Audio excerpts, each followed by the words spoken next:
welcome to the English Angle. I'm Alex English. I'm joined today by Rafael Cruz, a John Hullen Carmichael Sports Media Institute student. Gotta get used to it. I'm part of the old school. These hats were before my time. I want to be clear. I'm not that old, but you're aspiring towards broadcast and more specifically sports media.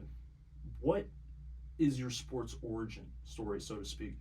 I played sports all the time when I was growing up, and mainly played basketball and soccer. I felt like I just fell in love with sports. I loved watching sports. I loved analyzing sports, talking about it with my friends. Like, my whole life is revolved around it.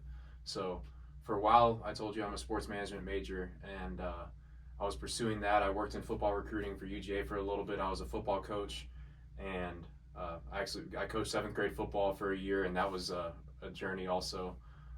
Did all that while I was in school, worked in UGA recruiting, and then all of a sudden in January I was like, I want to do media. So applied for the sports media program here at UGA and got in, and ever since then I've been pursuing that. So want to be on TV, want to be in broadcasting, talking about sports one day. Yeah, and I've seen obviously what the work that you've done through Oconee. I've been around a variety of different Athens-based programs, but you're consistent, and I can appreciate anybody that goes out there that does anything remotely in the reporting sideline, in the cold now. But yeah, man, I mean, flag football, basketball, whatever the sports may be, you are consistent with your coverage. So just continue to give platform. That's my biggest thing. I appreciate that. But you kind of alluded to this, but what challenges have you faced in covering high school sports? And also, you mentioned your 7th grade football team that you were coaching. Can you just kind of tell me some of the challenges you faced with it? So I'll go back to 7th grade football. That was one of the most time-constrained times of my life, just because we had practice 3 times a week and games on Saturdays. And I was a full-time student. I was 21 years old. And I would say I'm more of a basketball guy, kind of like you. I know we talked about this, but mainly basketball guy. So, like, even though I've watched football, I've analyzed football, I wasn't necessarily the strongest football coach. So we went 0-7, but it was one of the best times of my life, just because I felt like I had an impact on those kids just for the rest of their lives. I hope they did, and maybe if they're watching right now, because some of them go to the Oconee schools I cover. That's what's up. For the Enterprise, I started back in July, and I would say just the initial challenge that I had was that I had never done Enterprise work before. Like, the only writing experience I had with sports was just in class. And we did like a stand-up during the intro class. So that's all the experience that I had. So just getting used to that, getting used to deadlines, and, working on my writing and stuff like that, working on my storytelling. And I would say another initial challenge that I had, it's going to sound cliche, but just like being myself. But that's real. It is, yeah. And when I first started, I was like, man, I'm this big Latino guy. I got a tattoo on my arm. Like, what are the parents, what are the coaches going to think of me? And it all sounds stupid when I say it out loud, but I was actually really kind of self-conscious about that starting out. And at a certain point, I was just like, Rafael, like, just be yourself. Like, you're probably going to stand out regardless. They probably don't see a lot of people that look like you, so you're going to stand out regardless. Just be yourself. And, like, I feel like a lot of people have accepted me and embraced me, and, like, they appreciate what I do. So that self-doubt, I think in any field, that definitely does occur, but specifically with us, we're the talking heads. And it's like, when you're dealing with people's kids, you got the parents, you've got is he a teacher? Which, yes, I do sub-teach. So it's like, for me, my experience was, I'm not from this country. I don't know how public versus private school works. So many like intricacies that I don't necessarily consider, other than, okay, this is a sporting event. People are going to come here. They're going to applaud. They're going to boo. Your job and your role is to recap everything that has occurred, both good, bad, indifferent. And so, just trying to find ways to inspire people through the media or through being a coach and somebody that the players can confide in and, learn from.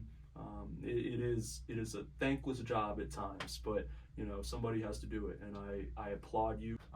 So Enterprise work is just basically, having those deadlines, picking and choosing what games are going to be, like, you think ahead of time are going to be the ones that people are going to read about, they're going to want to read about. So I've noticed, and this has always been the case, whether it's newspaper or digital media, you always have to be working on multiple stories. You have to really be able to choose your stories, but also choose the people you invest in. And that's a hard bargain, especially when you're covering sports where you may or may not know the community.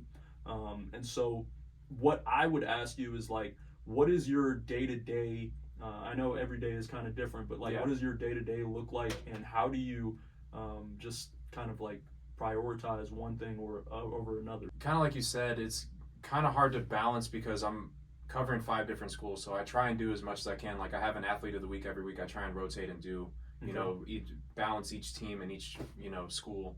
And that's the same that goes for my stories. Even though I am going to cover football every week, it's like I try to balance that out and cover, you know, I try and cover the teams that are potentially doing better just because that's newsworthy, and, you know, if they're winning, that's good for a newspaper story.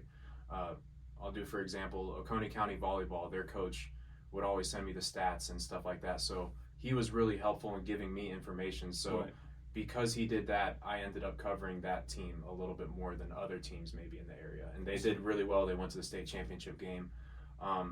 So day to day, I would say that, you know, either a week and a half prior or a week prior to my deadline, I'll just be like, okay, these are my stories that I've listed out for this week. It might change, like something might come up, but these are my stories for this week. And I'm like, okay, so I got to do interviews for blah, blah, blah. And then I have to go to this game, interview. And then during the game, I'm like, okay, this guy did well and this person did well, so I'm going to interview them. Do the interviews, got it all on my phone, and then do the transcriptions for all of them, which in the beginning I did not have a transcription app. So I was typing all of them, and all of a sudden I was like, I just got to pay for a transcription app and get that done because it was so much time consuming. So transcriptions, write the stories, get the photographs in. I didn't mention it, but I take photographs during the game, and then because I have the social media aspect as well, I'll post the pictures on the story. For football games, I'll obviously post the post-game interviews and stuff like that after I edit the videos. So doing a lot day to day, but it's gratifying in the end. What's good about my job is that there are a lot of good athletes, there are a lot of good teams, and they deserve to be covered. Like, that's my opinion. They deserve to be covered. So, like, I enjoy what I hope they're feeling when I put something out there. Like, I hope they feel good about what they did. I mean, you're a Swiss Army knife. You don't have to explain how many things that go into being media. People think it's just one thing, but there's so many different facets to it, right? So I'm sure you've heard this at some point in your life, but time is money. In recent years, I've heard conversations of pro athletes asking media companies that have them on their shows to pay them to be there. And like, okay, this is your contractual obligation going into the season or whatever the case may be. Like, do you think that's changing, or how do you kind of feel about that? That's a tough one, just because, like, you know, professional athletes, especially the really, really great ones that you probably want to interview, are the ones that are like constantly working on their craft every day. So you're, even though it is an interview and like they're getting coverage, you're taking them away from that. So they're kind of saying like, okay, if you want me to stop doing what I'm doing to go be with you, pay me. And to me, like, because I covered Georgia football a little bit too, like, for me, it's a privilege to just be there. Like, so that's how I feel about athletes. It's hard. It's hard, yeah. Because I look at it from both perspectives too, because I'm like, okay, if we pay you to be there, then you're going to eventually just go to the outlets that you know aren't going to ask you any real questions.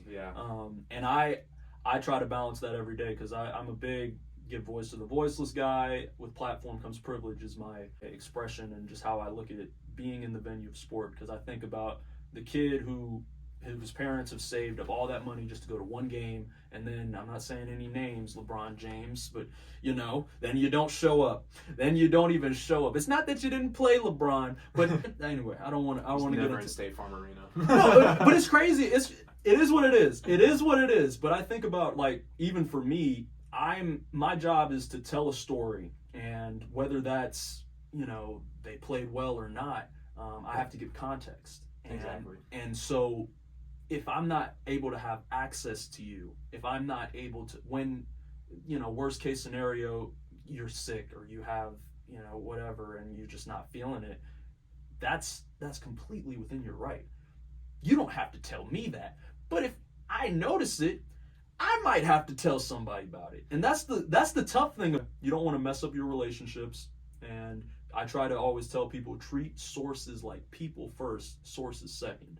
But at the same time, you have to still call a spade, and that's a hard balance to strike. Paying people to show up on their shows, it's a slippery slope, and I would caution them now, because you got NIL, you have different levels to it. I would caution them now to look at where their money is going in terms of who they're booking, but also who is in charge of those bookings. And I don't know that rabbit hole too well, just because I'm not too much in that field, but I would say that it's problematic if you start paying some people and not others, regardless of status. That's gonna bite you in the butt at some point. So say all that. Yeah, man. What have been some of the more gratifying interviews that you've conducted, and just in general, what makes a good interview to you? My goal is to always make the person that I'm interviewing, be themselves. Like if I can get you to be your authentic self, like, and if the situation serves itself, like make you smile a little bit, like that's it. Like that's how I know I'm doing my job right. I like the ones over the phone, which I have to do often just because like I can't be everywhere at once. So I do a lot of interviews over the phone. I do like the athlete of the week ones just because I go a little bit more in depth, and like I ask them what they're about. But I'm gonna go back to Oconee County volleyball, to be honest. It was tough. They were up 2-1 in the state championship game, and they ended up losing in 5 sets. And it was a really close game. I think they only lost by 3 points in the last set, I want to say. And I just wanted to be like, I knew what they were about the whole season. Like they were talking about their mantras and what they were about. I know how hard they worked. Yeah. And after the game, there was a lot of sad faces while the coach was talking. They were all huddled up and stuff, but I was just sitting there like, and I felt bad. I was the only person in the room smiling. Like I felt so bad just because I was like, man, they're going to be so much stronger because of this. They're going to learn lessons. And that's what I try and do as a journalist. Like, even though if you lose, like, tell me what you learned from that. Like, take me into that connection. Like, what helped y'all be such a good team this year? Like, what was that connection like with those girls, and like the coach telling me how much those girls meant to them, especially the seniors that were departing. So I would say that was one of my more gratifying interviews, and it sounds bad because it was a loss, but like what you get out of it's important. So I had a coach in high school that one of the lessons that I've always kind of carried with me is you got 3 things in every situation that you should take away. Did you learn more? Did you get better? And did you have fun? And that is a metric that I have lived my life by. The last one is not always the most important, but if you don't enjoy what you're doing in the highs and in the lows, then you seriously have to consider, what should I be doing next? Right. And if it doesn't involve you, it shouldn't involve you. And I think when it comes to kids and sports, I've always said that they either take it too serious or they don't take it serious enough. And I think that nobody likes to lose, but at the same time, you got to learn. And that, if you look at it from that perspective, and maybe that's a little too much of a Kobe mentality, but you got to learn from it, and you have to learn from what you did share in those moments and that collective experience. And that's one of the reasons sports are so gratifying as a whole. Who are some of your influences, both media-wise, but also outside that? Even though I want to get into basketball broadcasting, I really love Chris Collinsworth on Sunday Night Football, just because every time I watch Sunday Night Football, I'm like learning from him. Like I actually learn something every time I watch a Sunday Night Football broadcast. Like there's something I don't know about this offensive lineman or something like that. And like maybe something, because I worked in UGA football recruiting for 2 years, so I've watched and analyzed football, and I know how to analyze it more. But I'll still learn from him just because, like, oh, man, I didn't even see that. Like, and most of the time I have a good eye now because of my experience. And, like, favorite athlete. Okay, I'm going to sound like a narcissist because... Oh, no, I thought it was going to be somebody from UGA, so, okay. No. I'm going to sound like a narcissist because he has my first name, Rafael Nadal. Okay. So... Soccer? Tennis. No. See, got nothing. I got nothing, folks. We got to branch out. So go ahead. Tell us all about... Important thing, he's Rafa with an F also. Rafa with an F is better than Rafael with a PH. Fs are better.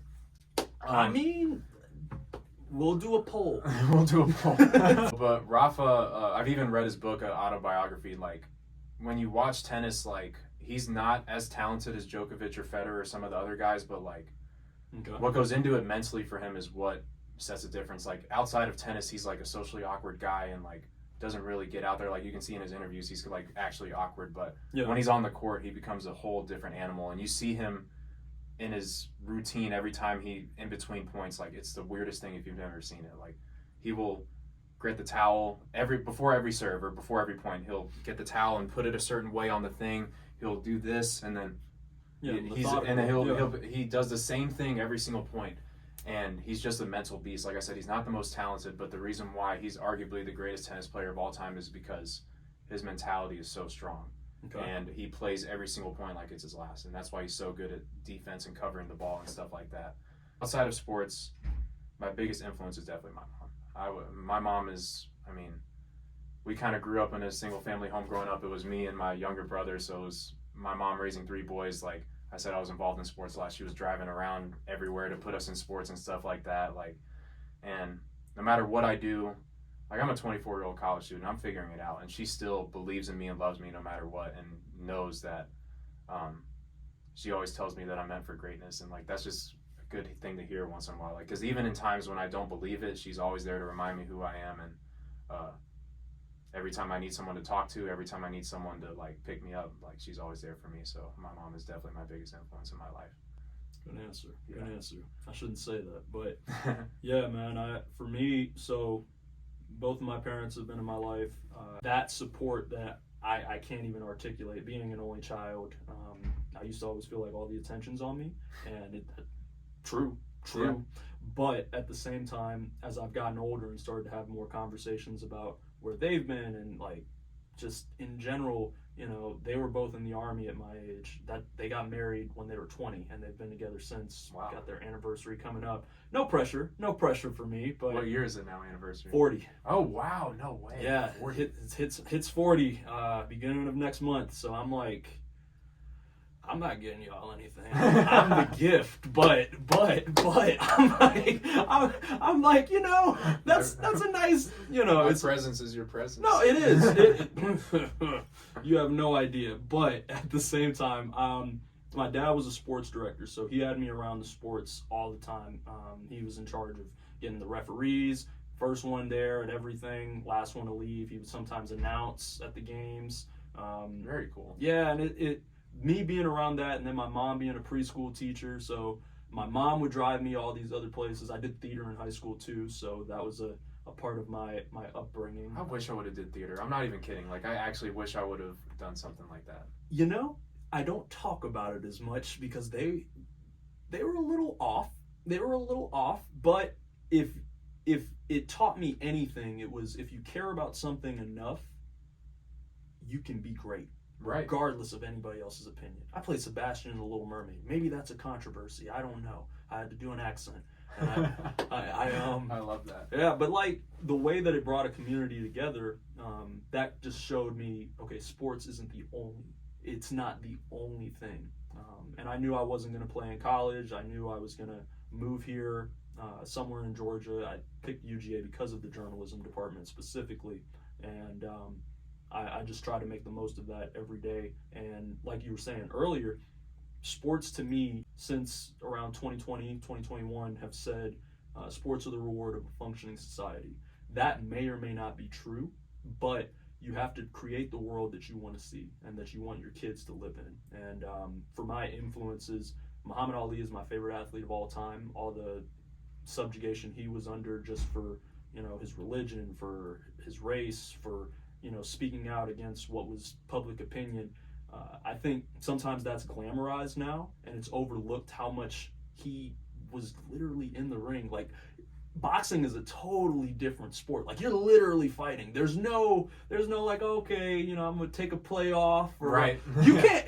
No shot clock. That's what I'm saying. You can't play boxing. You either do it or you don't. If you're willing to take that many punches on and off, and in and outside the ring rather, then you have to be a heck of a person. And to have not been around when he lit the torch in Atlanta in '96, while he had Parkinson's, that to me, that was what made me want to work in sports, is just the idea of somebody overcoming so much outside noise and being so great in their field, and also having 2 parents that embodied that my entire childhood, just trying to give me stability, living in Germany, of all places, and then to come to Georgia and still have that support circle. I try to pay that forward every day. Got me on a tangent there.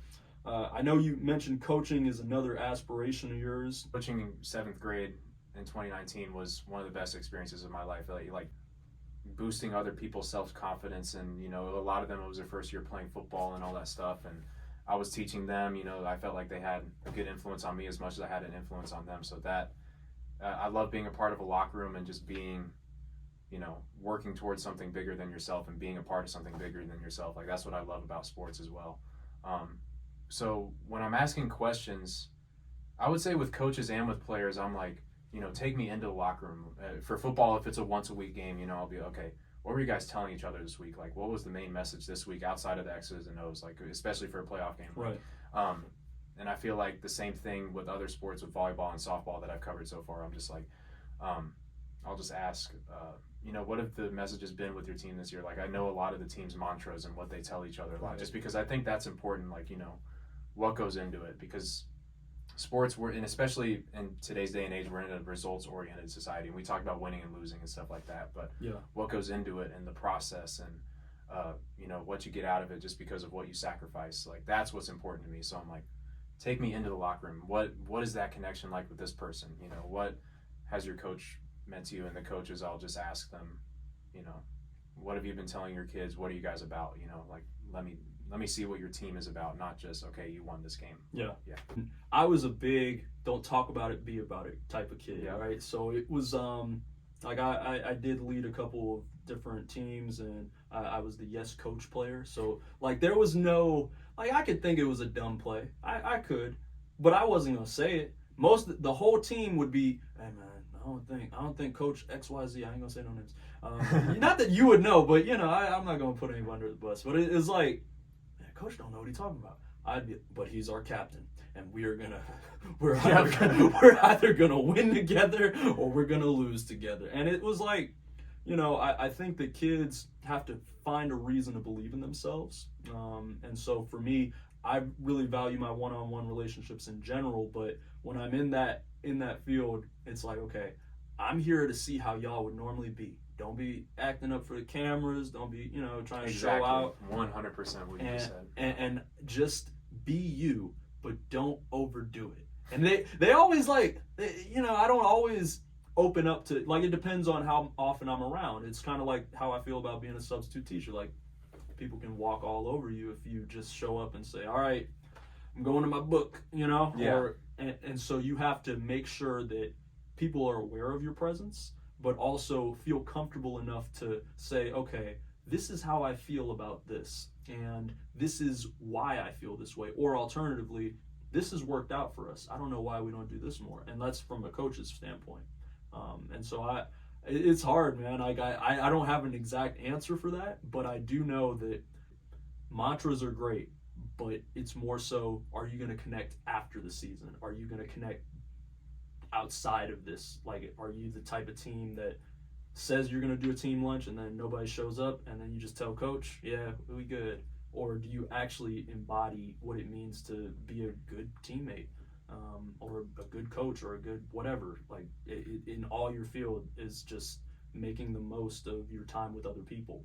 And I say that, but even in our own field, there is competition. So what are, like, also, just in your opinion, some of the other roles that are available that other people aren't necessarily thinking about, whether you're an athlete or not even remotely interested in sports, what would you say, like, some of those fields are, and what have you gained from what you do specifically that translates into anyone just trying to figure out their way in life?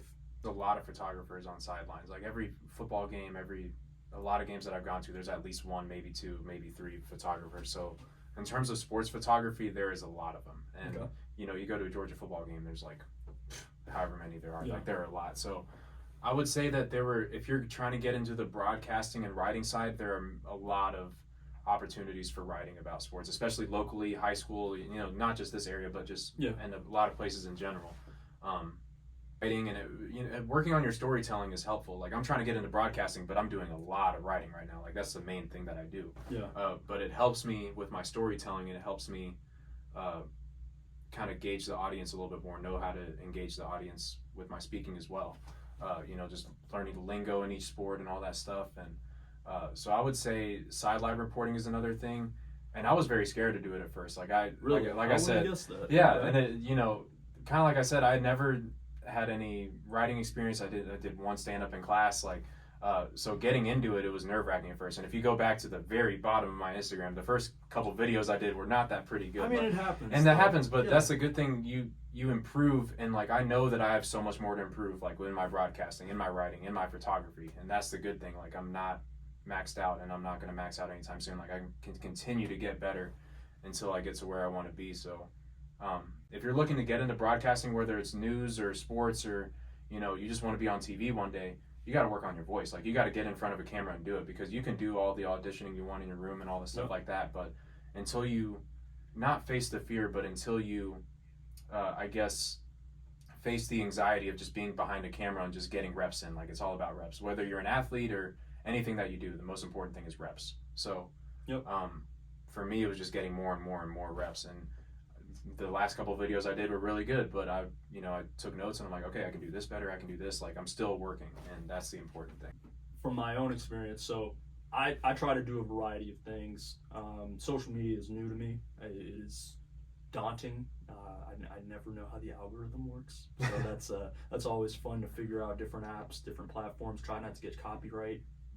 Music gets me every time. But the thing for me, like you were saying, reps are the most important thing, but you also have to find what you enjoy, and you only do that by doing it multiple times. Yep. Because in our field especially, I think people are hypercritical of themselves more than anything else. Like, have I gotten a couple of like trolls on my stuff? Yes, for sure. Normally not with the high school. Luckily not yet. Luckily I've not gotten any from you. Look, yeah, go ahead. Cover some dicey stuff, like some topics that people will have opinions on and will feel emboldened to, have accounts with just the egg or whatever. Or I guess that's not a thing on Twitter now, but like in general, the anonymous accounts. Oh yeah, it is my favorite pastime, replying to trolls. So I'm trying to turn the other cheek. No, literally, man. Like I'll be awesome, I'll be reading, I'll be like, I got something for this one. And so I try to not sink to anybody's level. No name calling. I'm getting better at it. But at the same time, when you're trying to do on-camera work, right?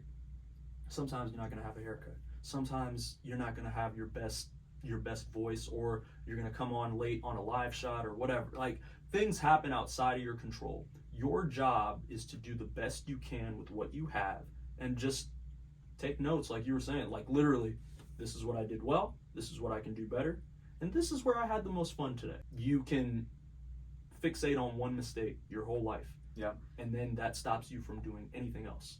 That's paralysis by analysis, as I call it. Behind your greatest fears are the greatest opportunities. Like on my real social media, I'm not really posting a lot. Like I don't like people knowing my business. Yep. But then with this, I knew that if I wanted to get into sports broadcasting, like I'd have to put my name out there, I'd have to put my face out there. Like everything is going to be recorded, and it's going to be my first and last name. Like I might as well put my social security number, my address, because everybody knows what I do, and everybody knows, in the community at least. I'm not. But you're humble, and I appreciate that. I am, in my own way, a humble guy myself, maybe to a fault. But yeah, man, talk your shit. You good? Like it is completely acceptable in our field to do what we do and say that proudly. I think some people, you have to have there is a element of duality to it. When you're running a social page, when you're working with kids especially, I think you have to be very cognizant of that and aware of, okay, what I do, what I put my name on is literally my whole brand. Mm-hmm. That's like, whether I do this story or not, I'm going to think about that. But if I do certain stories, or I write certain things, or I do petty TikTok, I do a couple petty TikToks sometimes just friends only. But you have to be aware that somebody is always watching, and character is what you do when no one is watching. And it's absolutely. All we have is our reputation. That's literally the field that we chose. That's really good to hear, because just like you said, it's not a thankless job, because I get, people compliment me, like, it's cool. But I would say future projects, a lot of playoff football going on. So I'm going to be at the Prince Avenue game this Friday, and I'm going to be doing interviews because I'm expecting them to win. Aaron Philo, Bailey Stockton, you guys better win. they're going to get it done. They're one of the favorites in 1A private. See, you say that this is going to post on Saturday, and they're going to say, this guy doesn't know sports. I'm just telling you, that's how it goes, man. It's true, and I shouldn't, professionalism and journalism, I should not be doing anything. Yeah, I'm just telling you, that's how it goes. As soon as it's a sure thing, something happens. Yeah. And so playoff football, still going to be doing the interviews for football, stuff like that. I plan to do the same thing for girls and boys basketball season just because those are the two sports where I'm most well-versed, football and basketball. So basketball, I'm planning on doing post-game interviews as well.